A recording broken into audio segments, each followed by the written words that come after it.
So we've got it officially confirmed that Mega Charizard will feature in the very first set for the brand new era of Pokemon in the Mega era. Now, this has been confirmed as going to be in Japan as Inferno X, which will be coming out on September 26th. Honestly, I don't know whether you can keep up, if I can, or if anybody can, to be honest, at this rate. From Destined Rivals, Team Rocket's Go Return, then obviously into the Black and White set that, to be honest, we're getting all of this information coming out. Black and White is still going to be incredibly difficult, which we've already spoke on. If you want to check on the channel, then please feel free to do that. And then obviously with this is going to be the next section of your era in Pokemon. Now, we've seen this with multiple sets, but we've not necessarily seen an era of Mega. Now, I'm not necessarily a big fan of making these the main feature. I do like Megas, and most definitely they're going to make some incredible artwork which should be most definitely looked at, but we are going to see a lot of the same cards, I can imagine. There is only so many Megas, so whether this is a short run of an era or not, the last kind of Mega Charizards that we've been seeing, we saw the very first one in an X and Y Flash Fire, that was back in 2014. We've obviously then seen them in Burning Shadows, in Darkness Ablaze, and also in Obsidian Flames as the newest one.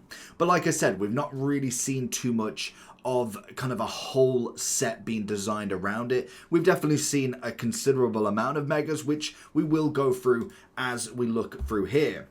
So, as we do see, if you type in Mega on TCG, this should hopefully bring up a lot of your kind of Mega stuff, like Mega Power Collection, all of them, the Mega Charizard deck, and all of the good stuff there. So we can kind of see I've gone from high to low, just to see what does come out on here. Obviously, the Mega Charizard Secret from Flash Fire is going to be the biggest one, alongside a little bit of a Mega Rayquaza. So they are still going to be very much designed around specific Pokemon, because as you'll go further down, I don't know why Alakazam's there. It's not quite as mega, but interesting. But as we do go further down, you'll see Ray there as well, Mega Sableye, Mega Gengar coming out, and it's interesting to see where these patterns go, because if you are looking at sort of an investment sort of portfolio here, if you have got Mega Pokemon or Mega Pokemon cards from the Flash Fire, the Burning Shadows, or where you could find the Ray in Roaring Skies, you can see that there is a little bit of a chart going on down here. So we've got,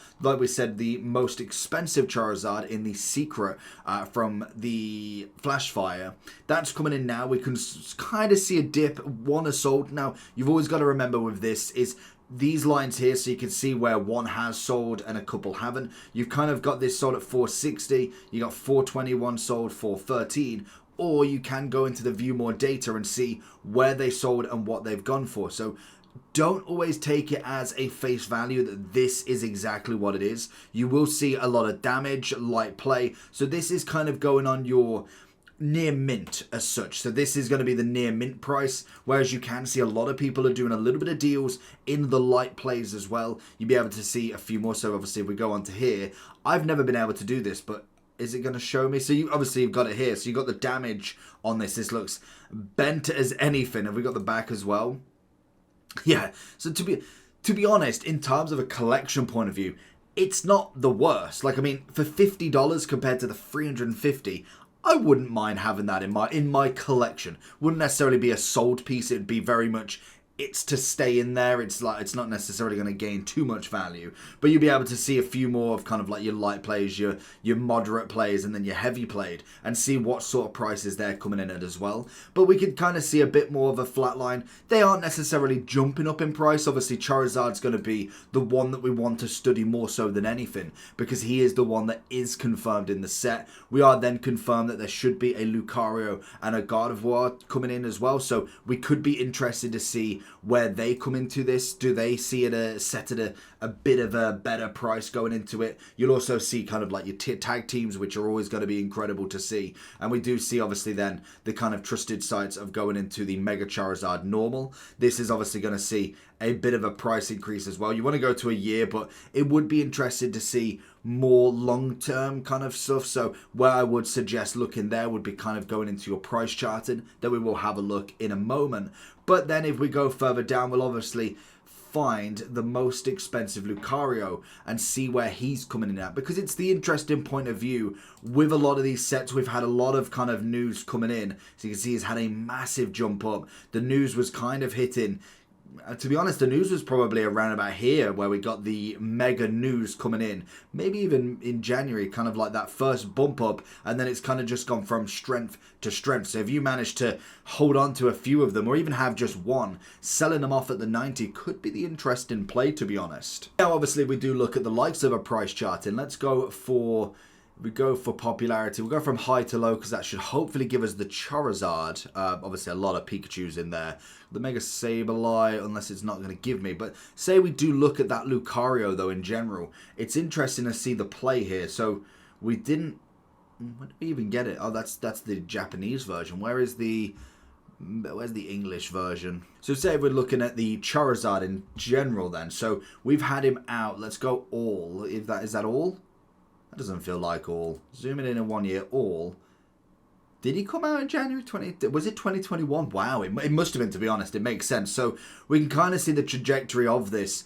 Kind of just holding his price. He did go up, so clearly he would have gone up with cycles of other megas coming out and general news. And we saw kind of like the lowest point at about 27. And you can kind of see where it's kind of ramped up. To be honest, it's kind of a normal cycle of a card. He's kind of just chilling around the same. And then clearly got a massive bump up in February when the news of Megas did pop off. And that's going to be the interesting point of finding that selling point. Now we've got it fully confirmed. It'd be very interesting to see. As you can see here, like literally, if you made the play in January, February, and this is not necessarily a thing for right now.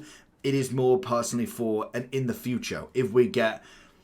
I don't know, like Galarian forms are going to make a big hit. It is an interesting point to maybe look at the kind of mega Pokemons from this. And I can imagine if we do, I don't feel like we'll get many megas of the new ones. What about Blastoise?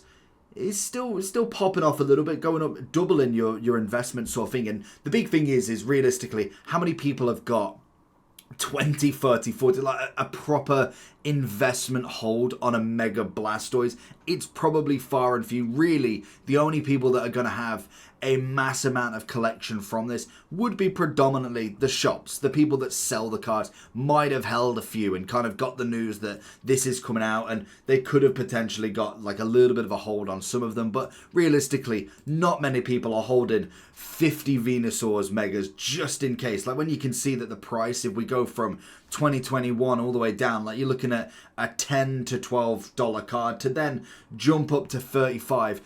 Booster boxes are going to give you that X value in general. But if you managed in kind of that climb up to maybe catch a few of them in January and then kind of doubled your money in that sort of aspect, it's a potential for that side of investment. It's kind of your flipping, your normal kind of go-to sales as such, buying it low, selling it high, kind of riding that hype. Now, it does come with its risks. Obviously, it could have been that Mega Charizard would have been just almost debunked and not coming out for it. But naturally, if you got Megas, you're going to have your favorites. You're going to have your Gengars, you're going to have your Blastoise, your Venusaur, your Charizard, your Lucario, your God of War. They're going to be the standards in there. You're going to get a Rayquaza at some point. Whether we see any new Megas, that would be the interesting point.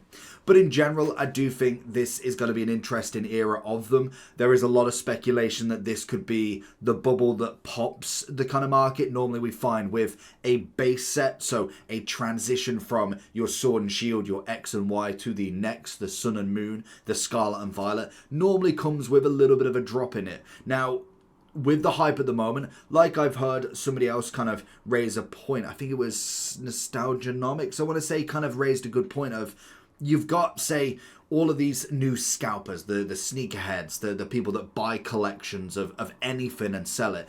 They're kind of coming into the hobby for that quick buck. They're looking to try and buy something, sell it instantly. It's a profit. Like, of course, there is always going to be new people that come in for that.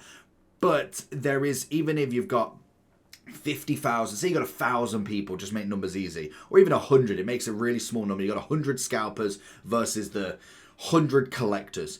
If just 10 people, 10% of people, 20 people, 20% of people stay and think, okay, well, the short haul is kind of gone. Maybe you're not getting 5 extra products straight off the bat on day of launch, but they see, okay, well, if I hold it like we've seen with the Charizards and hold it for a month, a year, 10 years, and it's a great play for maybe a future, they could potentially stay. And that just adds more people to the market still and continues that constant hype. Now, the only thing that really combats a lot of this is print into demand.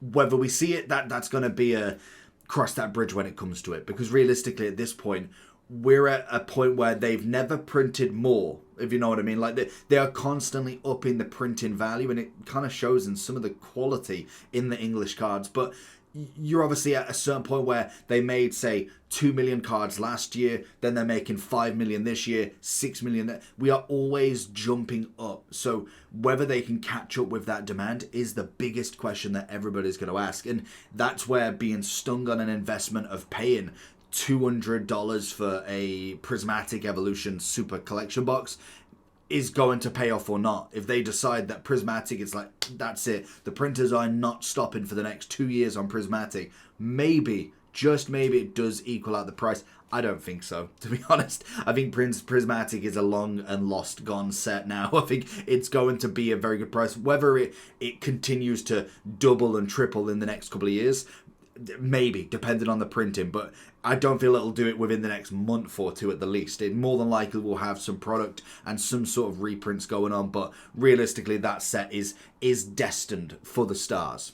So it will be interesting with these mega sets. Obviously we will get more news. September 26th is the Japanese launch, and normally we'll probably see then, it'd probably be the Christmas set, to be honest. It'd be about October, November for the English launch if they follow the same sort of pattern. Normally it's like a month or two after we do get the English side of it. And then normally there is kind of like a break in December. They normally have 1 or 2 months off before releasing it back into the new year. So we will see where we go with that. But Inferno X is set to be launched. Let me know if you've got any megas already in your play. Peace.